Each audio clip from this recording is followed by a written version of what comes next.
Mi nombre es Lía Márquez y yo les voy a hablar sobre la transferencia de elementos traza en tramas tróficas acuáticas.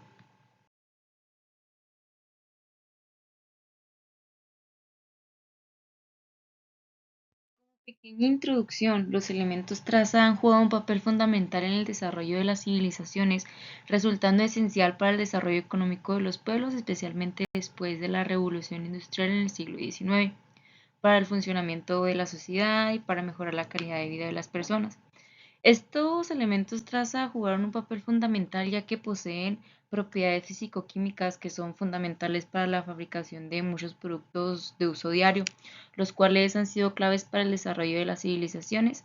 Esta demanda sigue en aumento en el descubrimiento de nuevas propiedades de los elementos antes desconocidos, los cuales son muy importantes para el desarrollo de nuevas tecnologías, como lo son las energías renovables, la electrónica, automóviles, aeronaves, biomédica, etc. Sin embargo, el uso excesivo de los elementos traza ha modificado las concentraciones naturales de algunos metales en la litosfera. Esta mayor actividad antropogénica se suma a los ciclos naturales de los elementos traza, modificando su distribución, llegando en algunos casos a niveles tóxicos para los seres vivos. ¿Qué son los elementos traza? Los elementos traza u oligoelementos son aquellos elementos que, aunque presentes en cantidades muy pequeñas en los tejidos corporales, son nutrientes esenciales por desempeñar una serie de funciones indispensables para mantener la vida. Sus ingresos inadecuados deterioran las funciones tisulares y por lo general producen la enfermedad. Otros elementos presentes a muy bajas concentraciones pueden inferir en las funciones vitales del organismo. Clasificación de los elementos traza. Los elementos traza se pueden clasificar en dos, esenciales y no esenciales. Los elementos traza esenciales son los que se requieren para realizar actividades metabólicas vitales en los organismos e incluyen el hierro, que es la hemoglobina, los pigmentos respiratorios, la vitamina B12, manganeso, zinc, que son las enzimas. Y también tenemos los elementos traza no esenciales. Estos son elementos que no están presentes en grandes cantidades y no son requeridos por las cosas vivientes, como lo es el plomo, el mercurio y el cadmio. Aproximadamente el 99.7% de la corteza terrestre está compuesta de un número relativamente pequeño de elementos, denominados elementos mayoritarios. En este caso, pues se puede decir que son los elementos traza esenciales. Mientras que los elementos traza, también llamados metales traza o metales pesados, que son los no esenciales, solo representan el 0.3% restante. Elementos traza los ecosistemas acuáticos. Esto se puede ver a fenómenos naturales como erupciones volcánicas o las aguas subterráneas pueden contener altas concentraciones de compuestos arsenicales. Sin embargo, las actividades antropogénicas pueden aumentar las concentraciones de metales presentes de forma natural en diversos compartimentos ambientales y llegar a producir contaminación ambiental. Las principales actividades humanas que contribuyen al aumento de estos elementos traza son, por ejemplo, la minería, las fundiciones, la quema de combustibles fósiles, la agricultura a través de los pesticidas y el uso de metales en la industria. Cabe aclarar que todos los elementos traza se transfieren en las cadenas y tramas tróficas acuáticas y pueden llegar a ser tóxicos cuando la acumulación en los tejidos de los organismos alcanza un nivel crítico. Hoy en día se sabe que el mecanismo de transferencia trófica de elementos traza está controlado por el ingreso del metal desde dos fuentes principales, que es disuelto en agua y del alimento, por la capacidad de excreción y rutas de acumulación y en ocasiones por el crecimiento de los organismos. La dieta es reconocida como la principal fuente de metales en los organismos acuáticos. La transferencia y bioacumulación en los sistemas acuáticos dependen de varias cosas, como lo es las propiedades físico-químicas de los elementos, que es su concentración, fraccionamiento geoquímico y especiación. También depende de los factores biológicos y ecológicos como los hábitos alimenticios, su hábitat, edad, sexo y estado de salud de los organismos. Y también dependen de los mecanismos de destoxificación de los que disponga cada especie. excesiva de elementos traza en animales acuáticos. Puede causar toxicidad a diferentes niveles, como es el fisiológico, el celular y de conducta. En las alteraciones fisiológicas se presenta la necrosis en hepatopáncreas, pérdida de la estructura regular del tejido branquial y gastrointestinal, atrofia muscular en crustáceos. En peces se presenta la hipertrofia, hiperplasia, fusión de la segunda lamela branquial, aneurisma, hemorragia y congestión vascular. A nivel celular, ocurre una respuesta inhibitoria de la bomba de calcio, provocando un aumento de este ion. También se presenta la activación de las fosfolipasas que hidrolizan a los fosfolípidos y generan estrés oxidativo, y también la disminución de las actividades enzimáticas de la catalasa y de la superóxido dismutasa. Y también induce al daño y replicación del ADN, como a la síntesis de ácidos nucleicos y daños a la cromatina nuclear.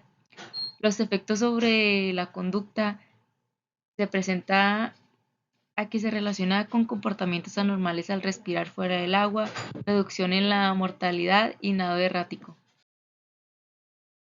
Transferencia trófica de elementos traza en ecosistemas costeros subtropicales. Las tramas tróficas en los ecosistemas marinos son en general más largas y complejas que las terrestres y de ambientes dulceacuícolas.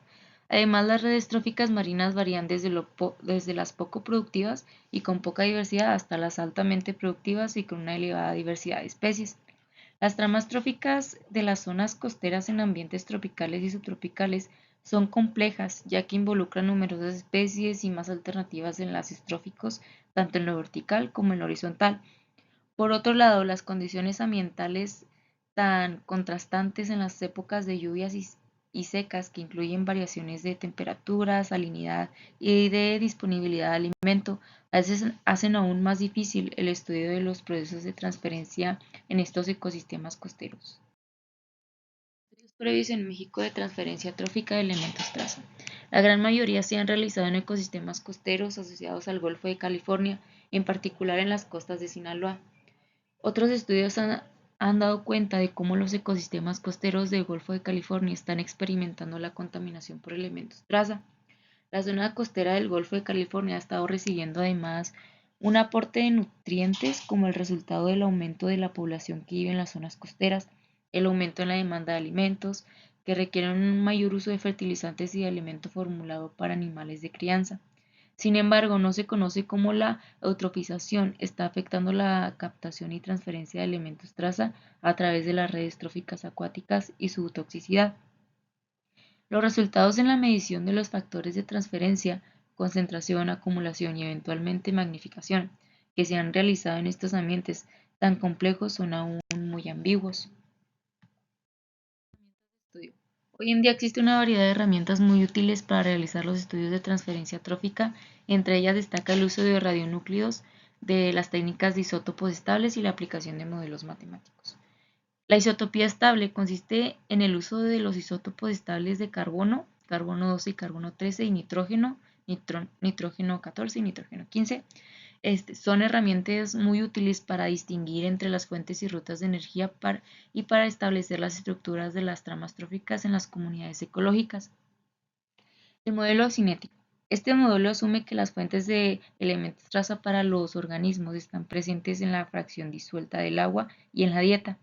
El modelo estima el potencial de transferencia trófica del elemento traza mediante la cuantificación por separado de cada componente del mecanismo de la bioacumulación, que incluye la tasa de ingesta específica, la eficiencia de asimilación, la tasa constante de pérdida fisiológica de elementos y la tasa de crecimiento del organismo. El modelo asume que la transferencia trófica y bioacumulación de un elemento traza en un organismo en cada nivel trófico resulta de un balance de estos cuatro componentes básicos. Se puede decir que mediante la realización de experimentos de laboratorio se están entendiendo los mecanismos que gobiernan la transferencia de elementos traza a través de la cuantificación de los factores de concentración, acumulación y biomagnificación. La determinación de los parámetros involucrados en el modelo cinético permitirá eventualmente predecir la acumulación de un elemento traza. Esto ayudará a comprender la dinámica de los elementos traza en los ecosistemas acuáticos y cómo pueden llegar a representar riesgos a la salud de los organismos acuáticos y del hombre como consumidor de productos marinos. Para concluir, los elementos traza son dañinos para los ecosistemas acuáticos ya que trae consigo demasiadas consecuencias, enfermedades, daños fisiológicos, daños a escala celular, entre otras cosas. Debido a esto, se debe considerar el hacer más estudios en estos ecosistemas y buscar las soluciones necesarias para poder ir minimizando las cantidades, puesto que acorde al documento, las investigaciones hechas en México tienen resultados muy ambiguos con los que es difícil trabajar.